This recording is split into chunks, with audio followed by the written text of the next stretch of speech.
Samedi passé, nous étions ici. Nous avons apporté la parole, nous avons prêché. Maintenant, on avait dit que si Dieu faisait grâce, pour être là le samedi prochain. Et aujourd'hui, par la grâce de Dieu, nous sommes là pour encore prêcher l'évangile. On fait que les élus puissent comprendre, on fait que ceux qui sont faits pour sauver puissent croire. On fait que ceux qui sont faits, ceux qui ont un répondant de Dieu en nous, la foi véritable, puissent croire la parole qui est prêchée. Nous ne prêchons pas contre les gens, ne prêchons pas contre les églises, mais nous montrons simplement les vérités bibliques. Ce qu'il faut croire pour être sauvé et ce qu'il ne faut pas croire. Parce que la Bible, les apôtres ont enseigné plusieurs choses, la doctrine, l'enseignement des apôtres, l'évangile qu'ils ont prêché. Et cela, les hommes, quand Dieu envoie, ils répètent jusqu'à maintenant. Et comme Dieu ne change pas, il est le même hier, aujourd'hui, éternel. Comme il ne peut pas changer sa parole, comme il ne peut pas changer sa pensée au sujet de sa parole, il envoie des hommes pour prêcher l'évangile. Alors voilà pourquoi nous tenons ici pour apporter la parole. Nous prêchons par question-réponse. C'est-à-dire que si tu as quelque chose, une question, pendant que nous sommes en train de parler, si une question traverse dans ton esprit, tu peux nous arrêter automatiquement et tu poses ta question, on va te répondre. C'est comme ça que nous prêchons. Question-réponse, question-réponse, question-réponse. Et si tu entends quelque chose et que tu n'es pas d'accord avec ces choses-là, tu peux aussi t'approcher. Et si tu veux faire débat avec nous, il n'y a pas de problème. On te donne notre micro et tu nous montres par la Bible ce que nous disons qu'il est faux. Et nous aussi, on te montre par la Bible ce qu'on dit qu'il est vrai. Et on te montre ta position. Maintenant, si toi tu peux aussi, tu nous montres notre position. Il n'y a pas de palabre dedans, il n'y a pas d'embrouille. Ça, ce sont les guerres de versets bibliques. Et c'est comme ça les apôtres, c'est comme ça aussi Jésus faisait. Que le nom du Seigneur soit béni. Alors toute question biblique, il y a une réponse biblique. Et il faut que les gens prêchent la vérité. Il faut que Dieu envoie les gens vous prêcher. Et comme le diable, lui, ce qu'il veut, c'est-à-dire sa pensée, ce qu'il veut, c'est induire les gens en erreur. Comme ce que Jésus avait dit dans Matthieu 24, dans le chapitre. Il dit qu'au temps de la fin viendra plusieurs faux prophètes. Et il dit qu'il y aura une sélection au temps de la fin. Et quel genre de sélection Jésus avait parlé? Il a dit plusieurs viendront en son nom. C'est-à-dire une sélection dans le christianisme. Les gens vont venir au nom de Jésus pour séduire. Ils vont prendre son nom pour séduire. Et alors, si Jésus-Christ c'est vraiment Dieu manifesté dans la chair, alors c'est que cette prophétie-là doit s'accomplir. Maintenant, est-ce que cette prophétie-là s'est accomplie? Aujourd'hui, les gens disent, oh, mais on entend de la fin, on voit les faux prophètes. Il y a les faux prophètes, il y a les fausses églises et tout ça. Mais est-ce qu'ils ont le discernement pour voir ces choses? Est-ce que Dieu a ouvert les yeux pour voir la vérité? Parce qu'il est bien vrai qu'il y a les faux prophètes, il y a les faux prédicateurs, il y a les faux enseignants. Maintenant, Jésus-Christ dit, vous les reconnaîtrez à les fruits. Alors les fruits, c'est les œuvres, l'enseignement, la parole. Donc, Dieu, si Dieu nous aime, il doit nous montrer ce qui est vrai, il doit nous montrer ce qui est faux. Vous voyez, frère? Donc, l'ordre mondial de Jésus, lorsqu'il était sur la montagne, il dit, allez prêcher l'évangile, et celui qui croira et qui sera baptisé sera sauvé. Et c'est ce qu'on fait. On ne fait pas, c'est-à-dire qu'on ne mélange pas la parole. On lit tel que c'est écrit. Et c'est les apôtres qui ont écrit ça. C'est eux poussés par le Saint-Esprit qui ont écrit ça. On lit leurs écrits. Et c'est comme ça on prêche.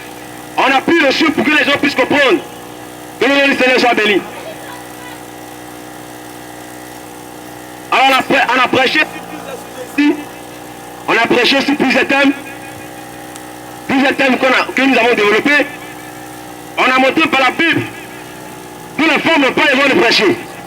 Il n'y a pas quelqu'un qui est venu s'arrêter ici pour nous montrer un seul verset contraire. La Bible enseigne que la femme n'a pas le droit de prêcher. Ça, c'est la Bible qui enseigne ça. Depuis l'Ancien Testament jusqu'à dans le Nouveau Testament, Dieu n'a jamais envoyé une femme pour aller prêcher. Et il n'a jamais envoyé une femme pour aller prêcher. Donc, Dieu il dit dans Malachie qu'il ne peut pas changer. Il ne change pas sa parole. Donc, il est le même hier, aujourd'hui et éternellement, selon Hébreux 13, verset 8. Il ne change pas. Donc, ce n'est pas maintenant qu'il va envoyer une femme pour aller prêcher. toutes les femmes qui prêchent sont dans l'horreur. C'est pas Dieu qui les a envoyés. Peu importe, il y a des miracles, ça c'est Satan. Parce que Jésus-Christ nous a déjà prévenus. Il dit, il y aura plusieurs faux ouins. Il dit, ils vont venir faire beaucoup de miracles. Il dit, si c'était possible même de séduire les élus. Mais les élus ne peuvent pas être séduits. Les élus ne peuvent pas être séduits parce qu'ils sont les élus. Et bien Dieu les a mis pour voir la vérité. Eux, ils sont dans la véritable. Ils sont Jésus-Christ, ils sont dans la parole. Donc les faux prophètes, le faux enseignement, la fausse doctrine, et ils voient ça, ils voient le tactique de Satan. Que le nom du Seigneur soit béni. On a montré aussi que le baptême se fait au nom du Seigneur Jésus-Christ. Que toute église qui baptise dans les titres de Père, Fils, Saint-Esprit, c'est l'église de Satan. Dans la Bible, aucune personne n'a reçu le baptême trinitaire. Dans la Bible, personne n'a jamais été baptisé dans les titres de Père, Fils, Saint-Esprit. Quand Jésus disait ça sur la montagne, mon frère, ton pasteur n'était pas là-bas. Tu n'étais pas là-bas. Les gens disent, oh mais c'est Jésus qui a dit de baptiser au nom du Père, Fils, Saint-Esprit. Effectivement, Jésus a dit cela. Effectivement, il a dit baptiser au nom du Père, du Fils et du Saint-Esprit. Mais les églises là n'ont pas compris. Ils n'ont pas compris le langage de Jésus-Christ. Quand Jésus dit baptiser au nom du Père, du Fils et du Saint-Esprit, ça veut dire qu'il y a un nom derrière. Il y a un nom derrière qu'il faut comprendre. Il dit baptiser au nom du Père, du Fils et du Saint-Esprit. Le nom du Père c'est quoi? Le nom du Fils c'est quoi? Le nom du Saint-Esprit c'est quoi? C'est dans ce nom-là que Jésus-Christ demandait de baptiser. Et les apôtres ont reçu la révélation. Ils ont compris que c'était dans ce nom qu'il fallait baptiser. Et au jour de la Pentecôte, et tous ayant reçu le même esprit, les 11 apôtres, ils se sont levés. Et Pierre, il a dit, répentez-vous et que chacun de vous soit baptisé au nom du Seigneur Jésus-Christ pour le pardon de vos péchés. Donc le baptême est clair, c'est-à-dire qu'il pardonne les péchés, c'est le baptême dans ce nom, dans le nom d'une personne, dans la personne de Dieu et son nom du Seigneur Jésus-Christ. C'est ça les apôtres ont compris. Maintenant ton père, ton pasteur dit que peu importe ce que les apôtres ont dit, peu importe ce que Jésus a dit. Peu tu n'as pas reçu la révélation. Lui il voit une différence entre Jésus et les apôtres. Mon frère, si tu n'écoutes pas les apôtres, tu n'écoutes pas Jésus. Si tu rejettes ce que les apôtres disent là, tu n'écoutes pas Jésus. Tu as vu Jésus où ça? Et puis le livre de Matthieu 28 là, Matthieu 28, où Jésus dit baptisez au nom du Père, du Fils et du Saint-Esprit là. On t'a dit c'est Jésus qui a écrit ça. C'est Matthieu qui a écrit ça, c'est bien écrit Matthieu 28. C'est Matthieu qui a écrit ça. Donc c'est un homme qui rapporte les paroles de Jésus. Et dans Actes aussi là, ce sont les hommes qui écrivent. Ils ont reçu la révélation, frère. Toute église où on baptise dans les titres de Père, Fils et Saint-Esprit, c'est l'église de Théo. C'est le diable. Et il n'y a pas quelqu'un qui peut prouver le contraire. Il n'y a pas quelqu'un qui peut prouver le contraire. Parce que ça, c'est la parole du Seigneur. Voilà, il n'y a pas quelqu'un qui peut prouver ça. Donc, si tu crois ce qu'on dit, c'est simple. Tu viens, on te baptise au nom du Seigneur Jésus-Christ. Par immersion. Toute église où on enseigne le purgatoire. Toute église où on dit que quand tu meurs, il y a un endroit qu'on appelle purgatoire. C'est-à-dire que quand tu meurs, on donne l'argent, tu ne prêtes plus pour toi. C'est l'église de Satan. La Bible n'a jamais enseigné le purgatoire. Il n'y a pas de purgatoire dans la Sainte Bible. Jamais. Jésus-Christ n'a jamais enseigné ça. Les apôtres n'ont jamais enseigné ça. Le purgatoire vient d'où? Ça vient du Vatican. Ça vient de Rome. Et c'est l'église de Satan qui a imposé ça. Il n'y a pas de purgatoire dans la Bible. Toute église où on prie Marie, c'est l'église du diable. La Bible n'a jamais enseigné une telle chose. Ils appellent une sainte mère, une vierge mère. Mais comment une mère peut être vierge? Comment une mère peut être vierge? Ça, c'est vraiment c'est une folie. Comment une mère encore peut être vierge? Vous voyez ces choses-là? Et c'est ça qu'on attaque. On attaque la fausse église, les faux enseignements, les enseignements contraires à la parole de Dieu. Marie, après avoir mis Jésus au monde, la Bible ne peut jamais appeler Vierge Marie.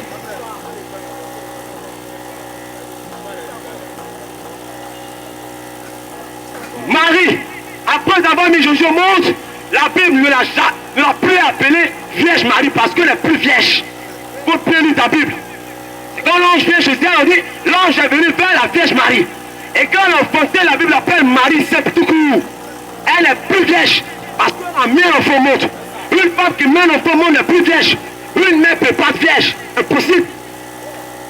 Maintenant, si tu ne crois pas, reste dans ton église de Satan et descends Jésus de mort. Parce que ça, c'est les principes naturels. Ça, ce sont les principes naturels. Une mère ne peut pas être vierge.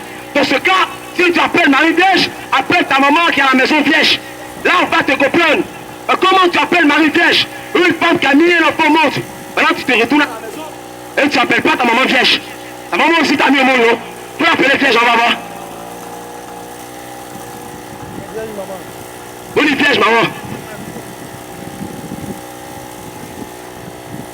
Amen, frère.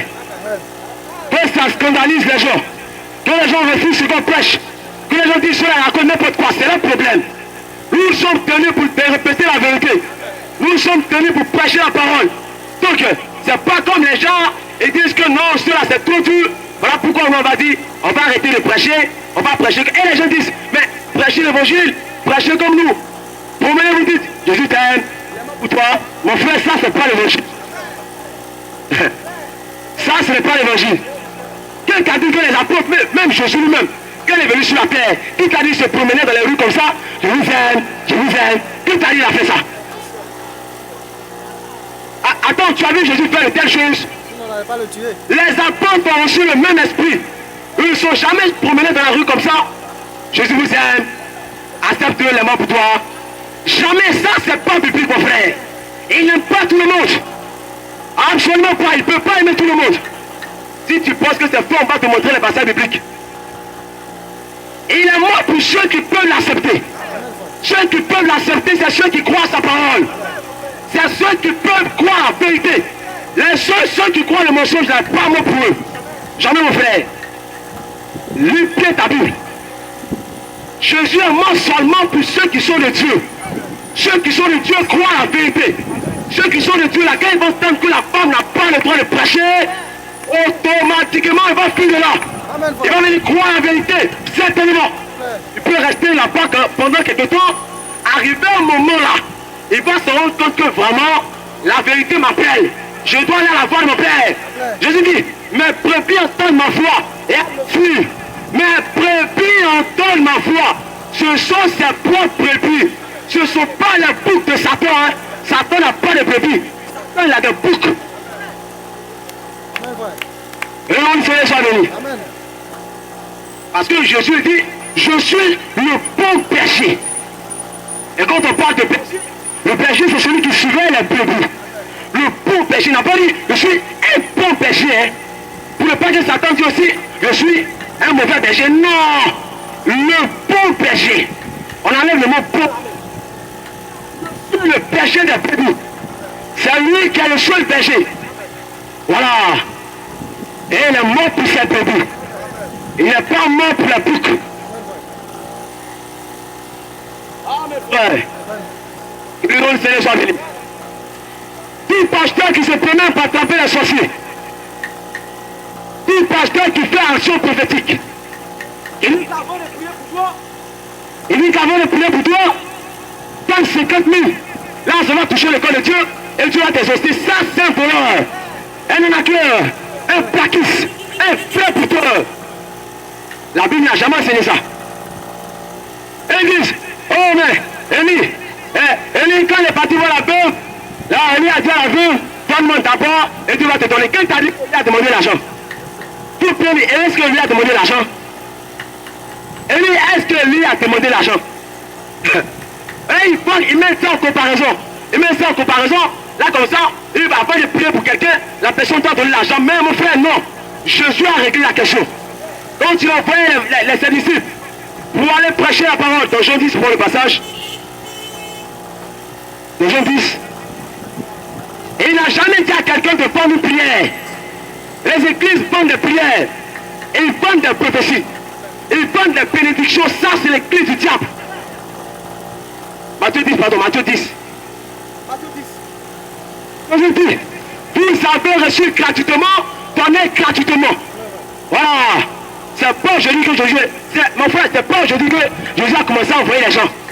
Ce n'est pas aujourd'hui qu'il a commencé à envoyer les gens. Depuis longtemps. Voilà. Matthieu 10. Il a appelé ses 12 disciples. Il a donné le pouvoir de chasser les esprits impurs, de guérir toute maladie et toute infirmité. Il a donné le pouvoir de chasser les esprits impurs, de guérir toute maladie et toute infirmité. On descend, on voit. On voit s'il faut vendre ça. Maintenant il dit, au verset 6, il dit, au verset 7, pardon, allez prêcher, dites, le règne des cieux est proche. Donc il envoie les hommes pour aller prêcher, les papes sont disqualifiés. Amen. Allez prêcher, dites, le règne des cieux est proche. Au verset 8, guérissez les malades, ressuscitez les morts, purifiez les lépreux, chassez les démons. Maintenant il clôture ça avec un ordre. Ça veut reçu gratuitement, donner gratuitement. Il ne prenait ni or, ni argent, ni monnaie, ni devant ce Dieu. Voici ce qu'il a dit. Ils ont reçu ça gratuitement. Ils doivent donner gratuitement. Et le pasteur Marabout va dire, avant que je prie pour toi, donne 50 000, donne 100 000, pour poser à ce que prophétique. Là, comme ça, tu vas toucher. Non, frère, c'est pas la peine. C'est un voleur, un flânaqueur. Les apôtres n'ont jamais fait ça. Voilà, c'est le voleur. Et nous faisons ça avec nous. Si tu penses que ça faut bien ici. Les églises enseignent que ta grand-mère est sorcière, ton grand-père est sorcier, ton oncle est sorcier. Voilà pourquoi tes affaires ne marchent pas. Ce pasteur qui fait de telles choses-là, c'est un vrai marabout. Amen. Ce pasteur qui se promène pour attraper sorcier, bien prophète, quelque part, il dit, on va aller dans tel carrefour, on va aller sur tel carrefour, et on va attraper tout ça le sorcier. Ça, c'est le marabout qui fait ça. C'est le maraboutage. Ce n'est pas Dieu, frère. Qui t'a dit que Jésus se promène avec... Hein? Jésus n'a jamais fait ça. Les apôtres n'ont jamais fait ça. C'est pas Jésus qui va faire ça. L'esprit de Dieu ne chante pas les fruits. Jamais. Voilà. C'est-à-dire, quand Jésus se tient devant un malade là, quand il se tient devant un malade, peu importe la maladie que la personne a là, il voit la personne, des fois il demande à la personne, qu'est-ce que tu veux qu'il fasse pour toi? Et la personne dit, je vais être guéri. Il dit, voilà, tiens, que cela te soit donné selon ta foi. C'est fini. Il ne parle même pas à faire une sorcellerie. Il ne parle pas à faire une sorcellerie. Il n'a jamais fait ça. Mais le pasteur des témoins là, si tu viens à ce programme de prière là, il va te regarder comme ça. Il va dire, je vois quelque chose sur toi. Je vois quelque chose sur toi. Ils ont attaché ton âme à l'entrée de ton village. Ça, c'est vraiment à vous. C'est le démon, frère.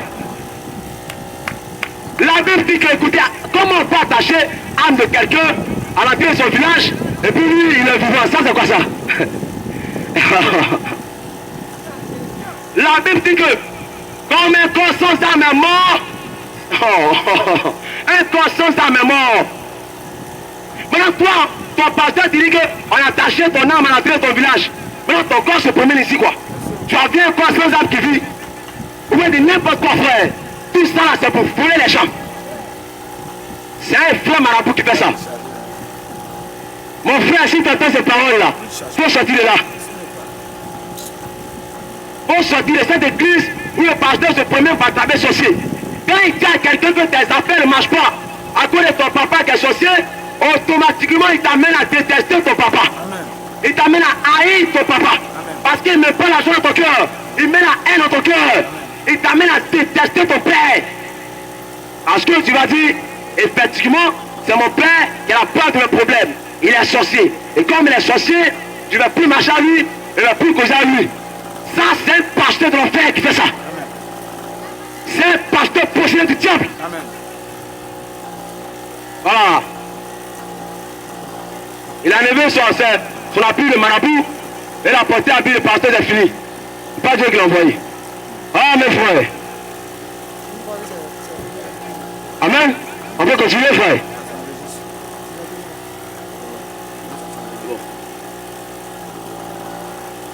Toi, quelle question réponse? Si tu as une question, viens ici, on va te répondre. Voilà. Et ici les gens disent, oh, ne les écoutez pas. Ne les écoutez pas, ici on est branamis. On n'est pas branamis, mon frère. On n'est pas branamis. Mais branamis, ça veut dire quoi? Est-ce parce qu'on croit le message que Branham a prêché, que tout le monde appelle branamis? Ou bien est-ce parce qu'on adore Branham qu'on appelle branamis? Tous ceux qui adorent Branham sont perdus. Branham n'est pas Dieu pour adorer. Branham, c'est le prophète du Seigneur au temps de la fin. C'est lui que tu as envoyé. Et maintenant, ce que les gens vont faire, ils doivent croire son message. Parce que le message de Branham nous ramène à la Bible. Voilà. Les églises qui adorent Branham, là, ce sont les églises de Satan. Et nous, ce sont les branamistes. Parce qu'ils prêchent comme Branham. Donc, parce qu'on prêche comme Branham, on est branamiste. Très bien. Quand ton pasteur s'appelle comment? Ton pasteur s'appelle comment? Si ton pasteur s'appelle Jean, donc quoi? Tu es un janiste, c'est ça? Tu es un janiste. Hein? Est-ce que ça veut dire que tu es un janiste? On croit le message de Paul. Est-ce que ça veut dire qu'on est la police? On croit Jean, on croit Pierre. Est-ce que ça veut dire qu'on est les pierristes? Non, mon frère.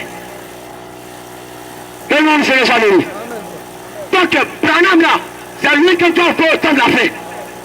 Voilà. Amen, frère. Amen. C'est lui que tu as fait au temps de la fin. Et le message qu'il a prêché, c'est un message public. Branham nous ramène la Bible, mes frères. Donc, n'ayez pas peur du nom Branham. Ce sont les gens qui sont brûlés, c'est tout. Les gens intimident les gens. Mais Branham, c'est le serviteur de Dieu. Et ce qu'il a prêché à conforme la Bible. C'est ça que nous répétons. C'est ça que nous répétons. Voilà. Que le nom du Seigneur soit béni. Amen, frère. Amen. Amen, frère. Toute église qui enseigne que adore manger les pommes, c'est l'église du diable. Amen. Ils n'ont pas mangé les pommes, frère. C'est pas à cause des pommes que nous souffrons. À cause des pommes sans médecin qu'on va souffrir. On va cotiser pour rembourser Dieu alors. À cause des pommes sans médecin. C'est pas pommes de manger. Ce qui s'est passé là-bas, mon frère, c'était autre chose. C'est autre chose, pas une pomme. Voilà.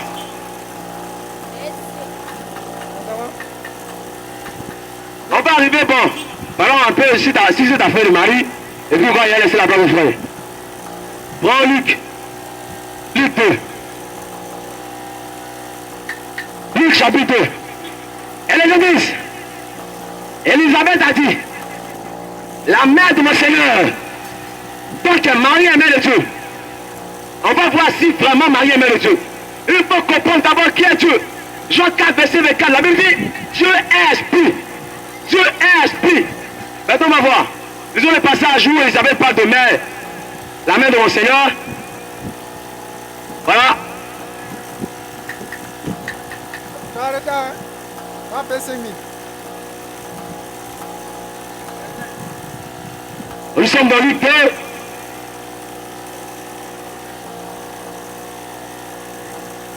Voilà. Donc les gens disent que, hein, les gens disent que, quand Élisabeth, quand Marie venait la voir, elle a dit la mère de mon Seigneur. Donc, Marie est la mère de Dieu. Attention mon frère.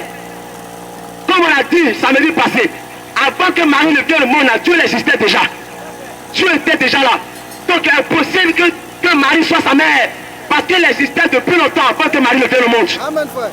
Luc 1. Luc 1, 33, on va lire le passage. Voilà. Luc 1 à partir du verset 43. Nous lisons. C'est Élisabeth qui parle ici. Elle dit, comment m'est-il accordé que la mère de mon Seigneur vienne auprès de moi? Donc, les gens disent que, comme Élisabeth a dit la mère de mon Seigneur, ça veut dire que Marie est mère de Dieu. On va voir vraiment si cette pensée est correcte selon la Bible. Amen. On va voir si cette pensée est vraiment correcte. Mon frère te pose la question. La personne qui était dans le ventre de Maria, c'est un esprit ou bien c'est un bébé? Question.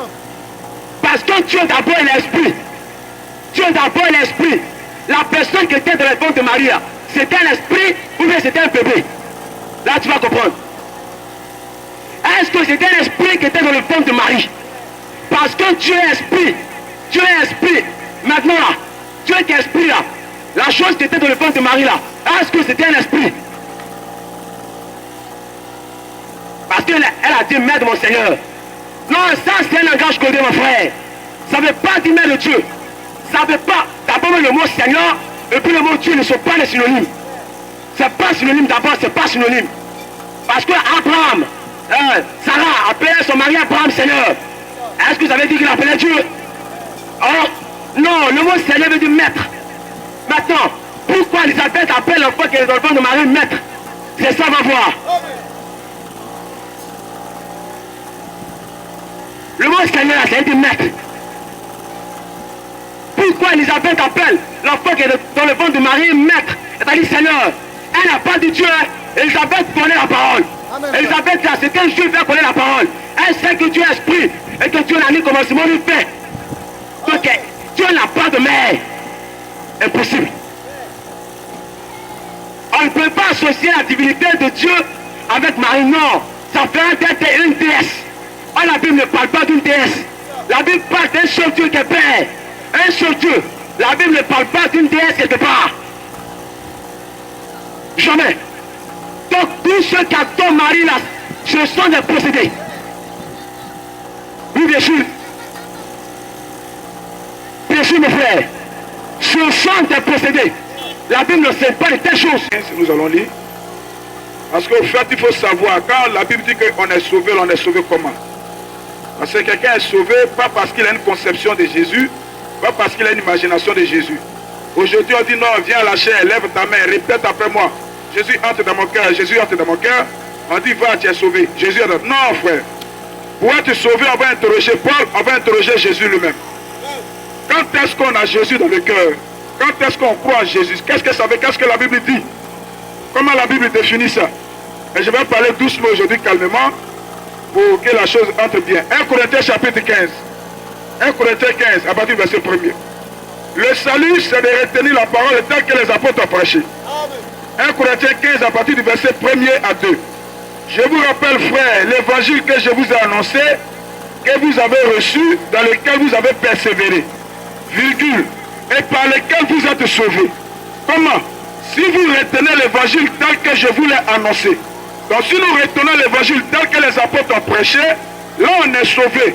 Il dit, autrement, vous croyez en vain. Donc ça veut dire que si tu ne retiens pas l'évangile tel que les apôtres ont prêché, alors ta foi là c'est inutile. Tu crois inutilement. Tu chantes le nom de Jésus inutilement. Tu pries inutilement. Tu jeûnes inutilement.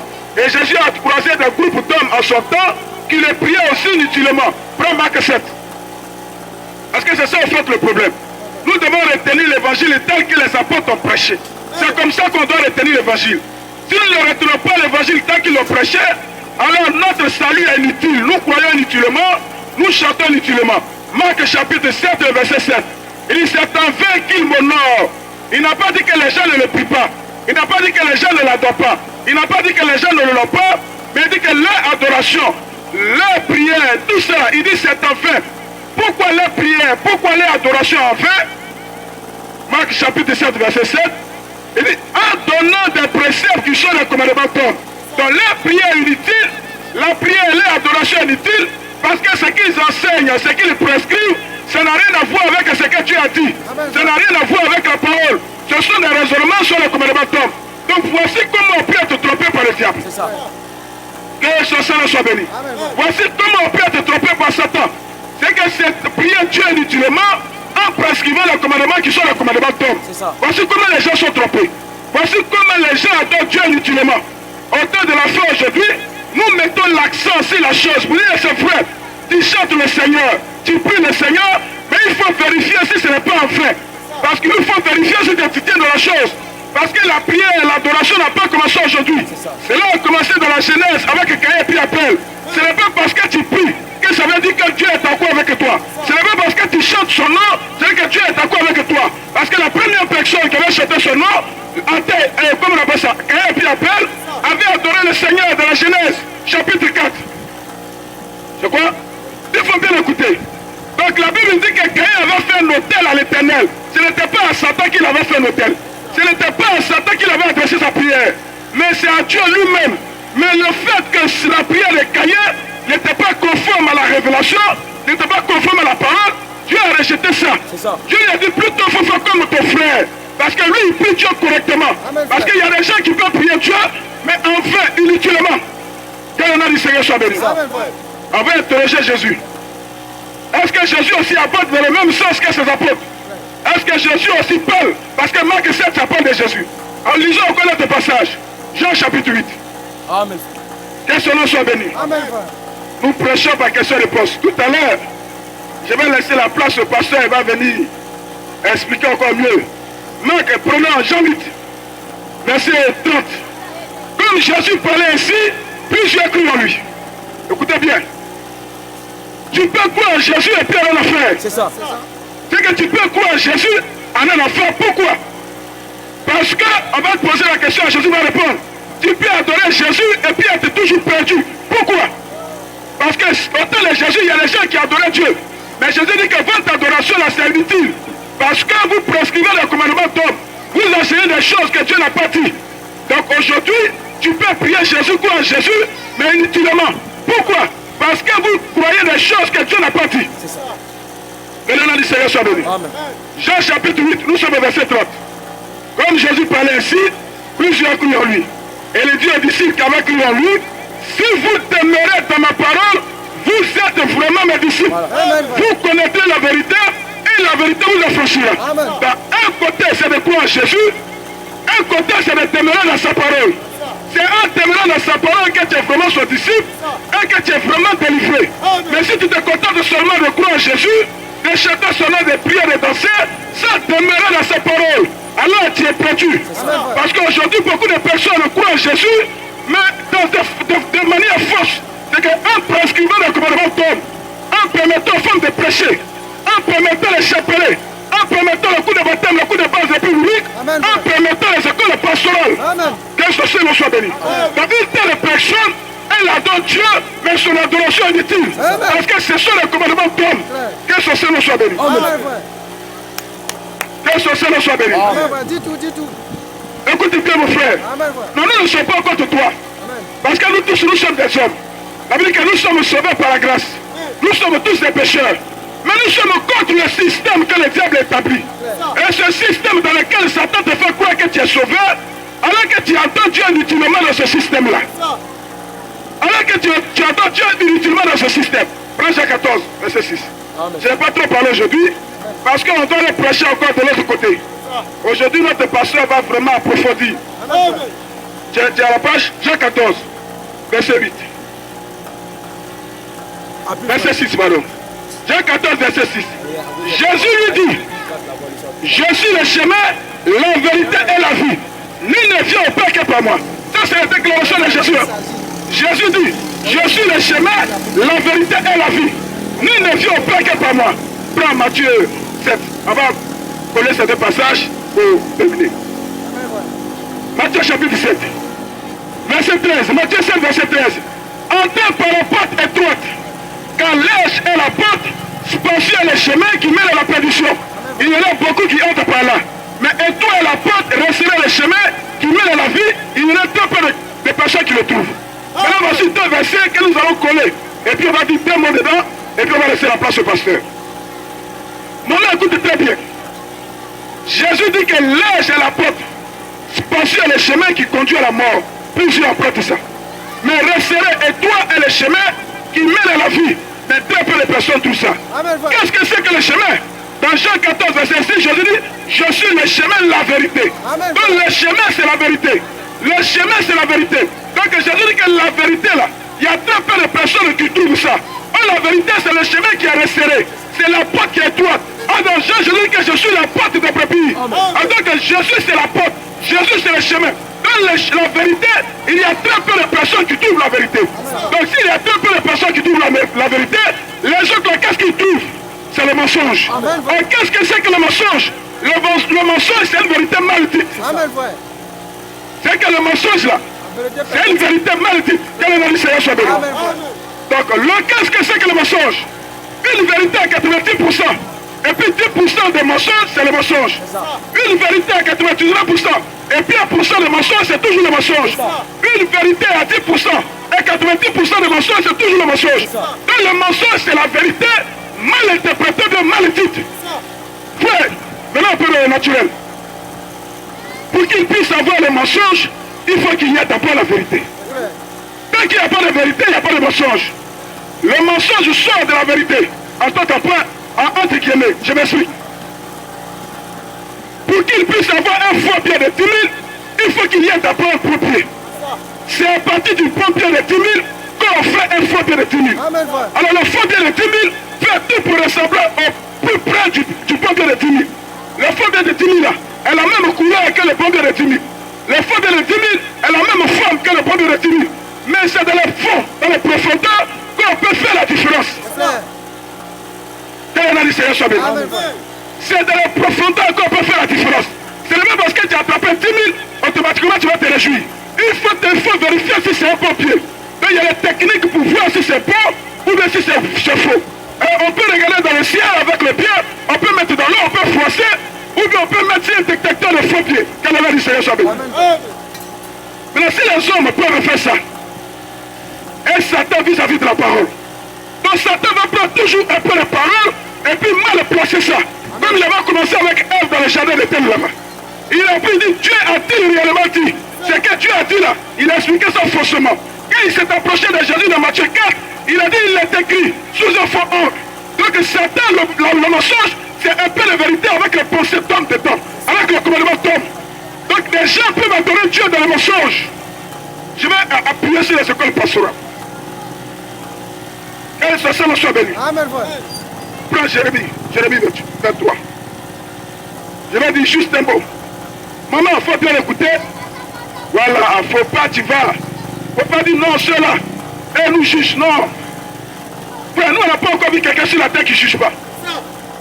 Si on te dit qu'un chrétien ne doit pas juger, c'est que tu ne seras jamais sauvé. Donc, ça veut dire qu'il ne peut pas avoir des chrétiens qui ont une fonction de juge. Parce que nous avons des parents qui sont juges au tribunal. Nous avons des parents qui sont huissiers.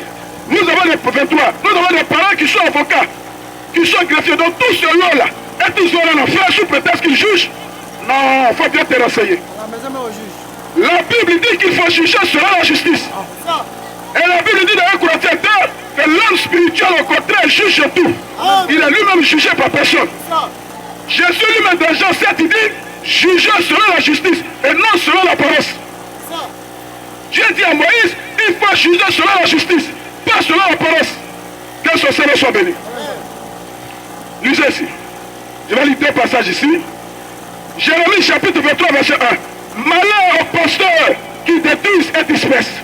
Donc il dit le pasteur qui détruit et disperse, il détruit comment, il disperse comment? En enseignant le commandement d'homme. En enseignant des choses qui n'ont rien à voir avec ce que tu as dit. En mettant les catéchumina, la cour biblique, la cour des bases, en mettant les chemins de croix. Frère, tous ceux qui font chemin de croix sont possédés par le diable. Si tu es l'enfant de Dieu, tu attends la parole, ça doit t'interpeller. Jésus a laissé seulement 3 prescriptions physiques. Le baptême, le lavage des pieds et la Sainte Seine. Il n'a jamais dit, faites du chemin de croix en ma mémoire. Ceux qui font le chemin de croix, ils sont en train de montrer que ce sont les aïeux, les grands-parents qui ont tué le Seigneur Jésus-Christ. Voilà pourquoi ils perpétuent ça. Mais nous, notre Seigneur nous a dit, il faut baptiser, il faut prendre la Sainte Seine et il faut faire le lavage des pieds. C'est ce qu'il a dit. Pas de chemin de croix dans la Bible. Que ce Seigneur soit béni. Ceux qui font le chemin de croix, l'église qui a 5 chemins de croix, c'est l'église qui est possédée par Satan. Si tu es là-bas, tu ne seras jamais sauvé. Jamais. Quel est le Seigneur soit béni? Tu ne seras jamais sauvé. Parce que le salut, c'est de voir la vérité. Je lui dis, je suis le chemin de la vérité. Pas une vérité, mais la vérité. Et quand tu marches sur cette vérité, tu arrives à lui. Que son nom soit béni. On a pu, ma voix va me lâcher rapidement. Je n'ai pas trop crié. Hier, on a parlé jusqu'à on est fatigué. Malheur aux pasteurs qui détruisent cette vie. Déjà, vous maudissez. Nous, on ne maudit pas, c'est la Bible. Nous ne faisons que lire la Bible. La Bible est remplie de bénédictions et de malédictions. Donc quand tu lis la Bible, il faut lire le côté bénédiction, il faut lire aussi le côté malédiction. Là, tu es équilibré. Il ne faut pas dire non, viens Jésus, tu vas voyager. Viens Jésus, tu as marqué plus comme trop bas. Viens Jésus, femme de nous, il ne va pas te poursuivre. Viens Jésus, ceci, cela. Ça, c'est la même chose que le marabout met. Quand le marabout cherche un client, il fait son prospectus là. Il met ça sur le poteau comme ça, il faut bien lire. Tu vas dire, viens chez tel marabout, tu vas voyager. Tu vas avoir passeport, Tu ne vas plus, les sorciers ne vont plus te tuer. Tu vas te marier, tu vas marquer plus comme trop bas. Dans le même esprit que sur les marabouts, c'est le même esprit que si ce soit disant prophète. Jésus donne la vie éternelle. C'est ça que Jésus donne. Lazare était pauvre. Lazare était pauvre sur la terre. Que l'on a dit Seigneur soit béni. Jésus dit que la Bible dit que les riches et les pauvres, c'est l'éternel qui les fait. Et les deux se rencontrent. Que son nom soit béni. Ici. Tous ceux qui parlent des femmes de lui, ils sont possédés par le diable. Parce que moi je ne comprends pas. Comment toi tu peux avoir des relations avec un témoin? Tu dis non, c'est mon mari de nuit, il vient chaque vendredi, et voilà, à cause de lui, je ne peux pas me marier. Vendredi, je ne dois pas dormir avec ma femme, ou bien je ne dois pas dormir avec mon mari, parce que mon mari de nuit vient. Moi je te pose la question. Comment un démon peut avoir des désirs sexuels? Comment un démon peut avoir des désirs sexuels? Parce que nous devons te prouver dans la Bible qu'un démon n'a ni chair ni os. Parce que Jésus dit qu'un esprit n'a ni chair ni os.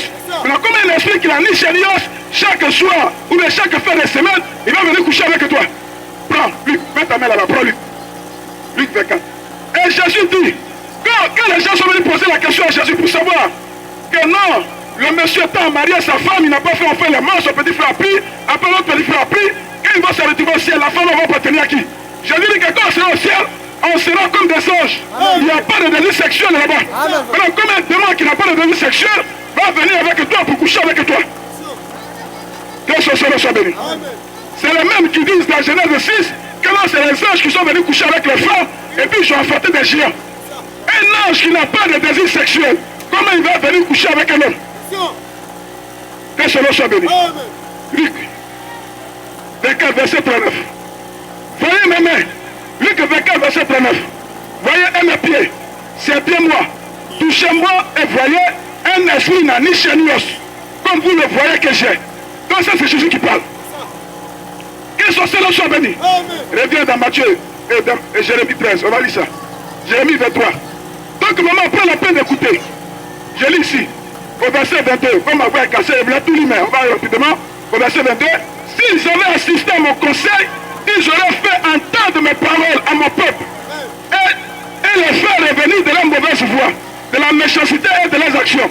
La Bible dit, s'ils avaient assisté au conseil de Dieu, ils allaient entendre la voix de l'Éternel et donner les préceptes de l'Éternel au peuple.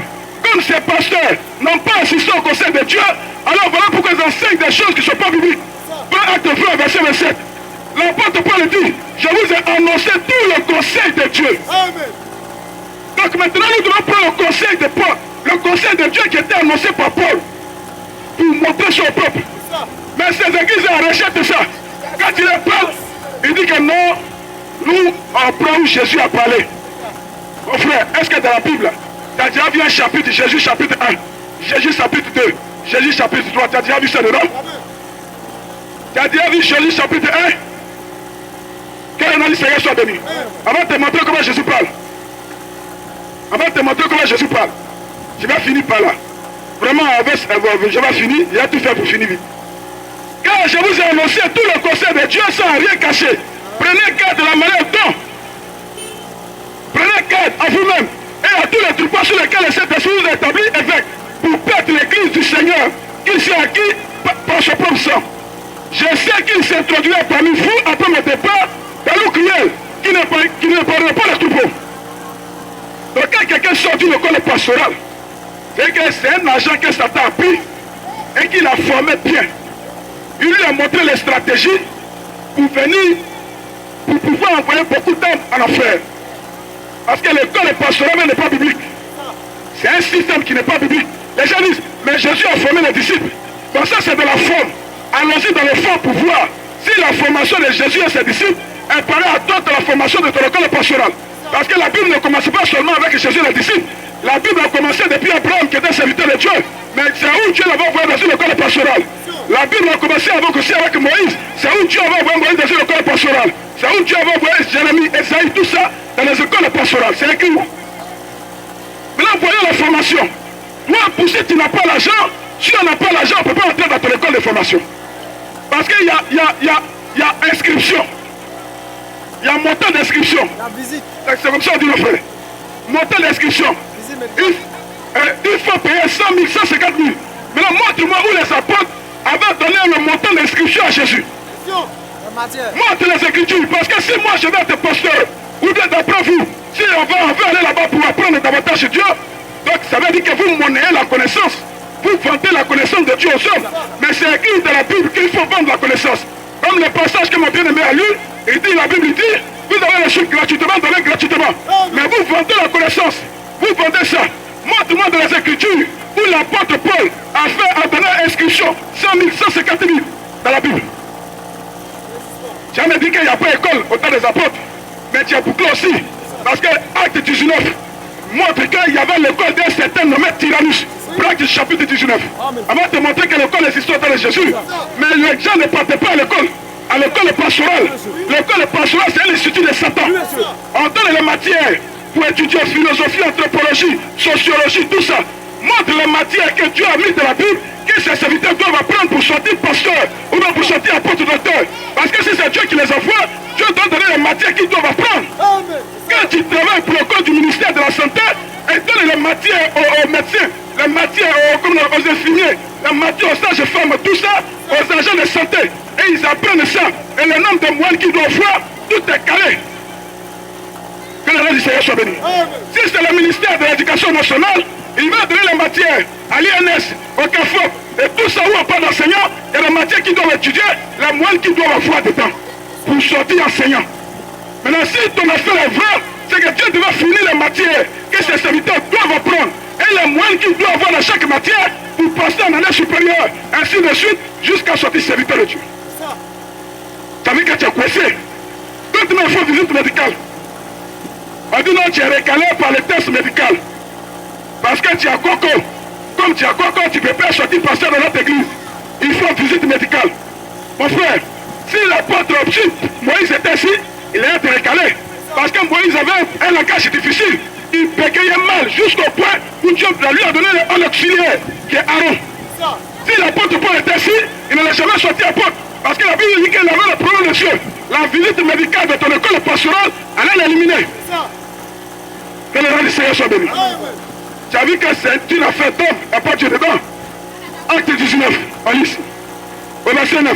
Mais comme quelques-uns criant, mais comme quelques-uns restés endurcis et incrédules, décriant devant la multitude la voix du Seigneur, il se retira d'eux et sépara les disciples et enseignait chaque jour dans l'école d'un nommé Tyrannus. Acte 19, verset 9. Voici Paul qui prêchait dans la synagogue, qui priait dans la synagogue, et il y a des gens qui étaient contre lui là-bas. Il a fait des mois là-bas, des gens étaient contre lui. Donc ceux qui croient en lui là, il les a fait sortir de la synagogue, et puis il a loué, il a pris une école. Et l'école de quelqu'un qui s'appelle le Tyrannus. Et ça veut dire qu'il y avait des écoles à l'autre. Que le nom du Seigneur soit béni. Que ce Seigneur soit béni.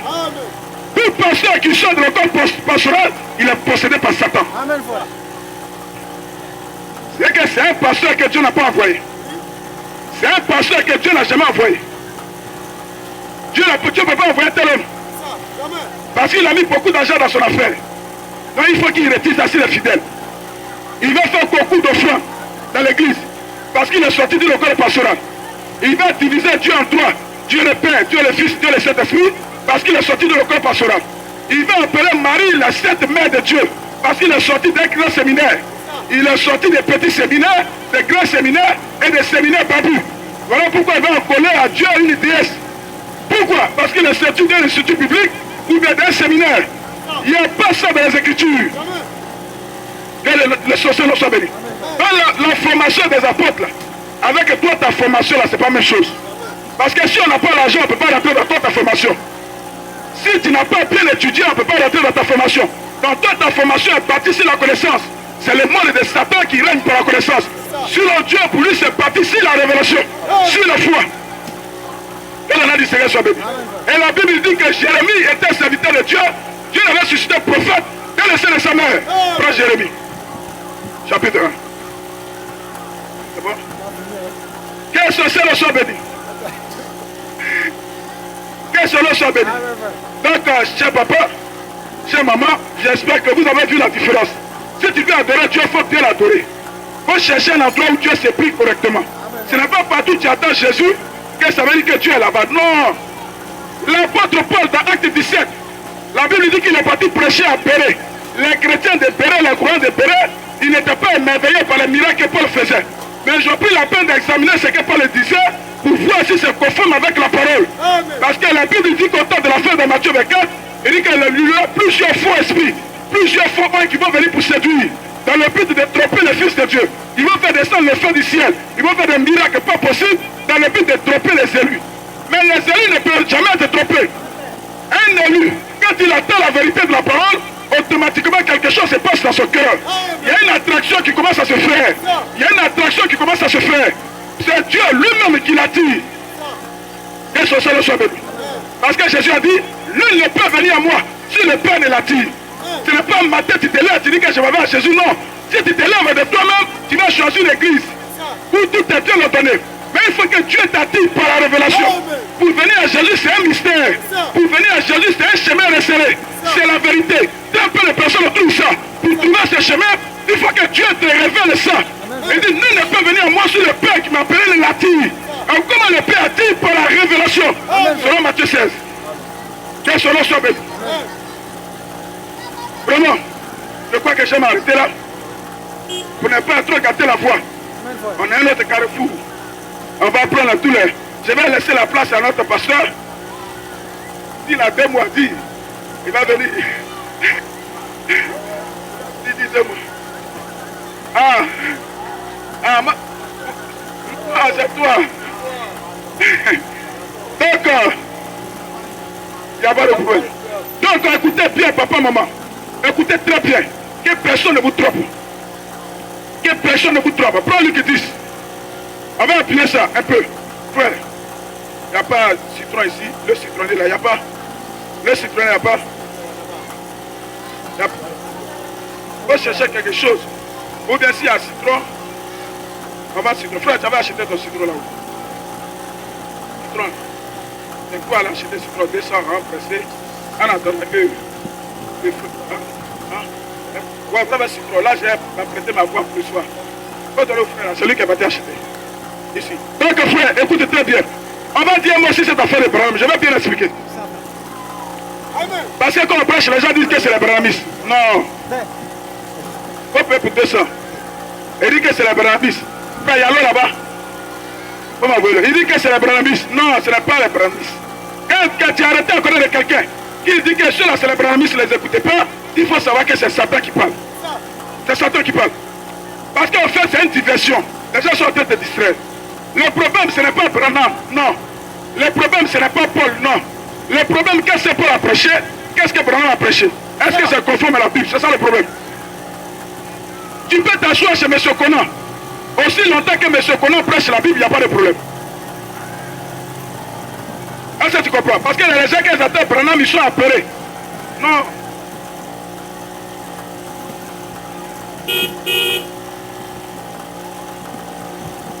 Nous tous qu'on prêche, c'est Branham qui nous a montré ça. On va te montrer comment on écoute Jésus. On va te montrer comment on écoute Jésus aujourd'hui. Pour écouter Jésus, il faut écouter son envoyé. Si tu rejettes l'envoyé de Jésus, tu n'écoutes plus Jésus. Voilà pourquoi Jésus lui-même n'a pas écrit des livres avec ses propres mains. Mais quand tu prends la Bible, tu vas voir Jean. Un Jean.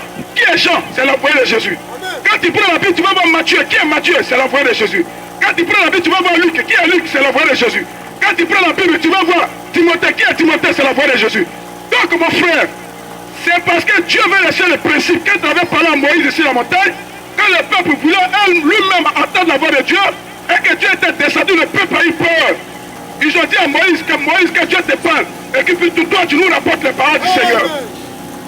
Et Dieu a dit que le peuple a bien fait, ça sera une loi perpétuelle, pas éternelle, mais perpétuelle, et que dans le temps. Tu as pris Luc 10? Tu as pris Luc 10? À partir du verset 46, on va voir comment on écoute Jésus. Luc 10, verset 46. Voici ceci. Celui qui vous écoute, m'écoute. Écoutez bien. Jésus. Parce que pour écouter le Père en son temps, il fallait recevoir son envoyé, qui est le Fils, qui est Jésus. Si tu rejetais ce que Jésus prêchait, alors tu as rejeté le Père. Pour écouter le Père, il fallait écouter ce que Jésus disait. Parce que la Bible dit, Dans Jean 17, il dit, oh la vie éternelle, c'est qu'ils te connaissent, toi le seul vrai Dieu, et celui que tu as envoyé. Mais en temps de Jésus, il y a des gens qui priaient le Père, mais qui ont refusé d'écouter son envoyé, qui était le Fils, qui était Jésus dans la chair, Dieu dans la chair. Voilà pourquoi il les a regardés et dit que vous sondez les Écritures, croyez trouver en elle la vie, mais vous ne voulez pas venir à moi pour avoir la vie. Qui était-il? Il était l'accomplissement des Écritures. Il était l'envoyé de Dieu pour le temps. Que son Seigneur soit béni. Maintenant, il a fini sa mission sur la terre. Il doit partir.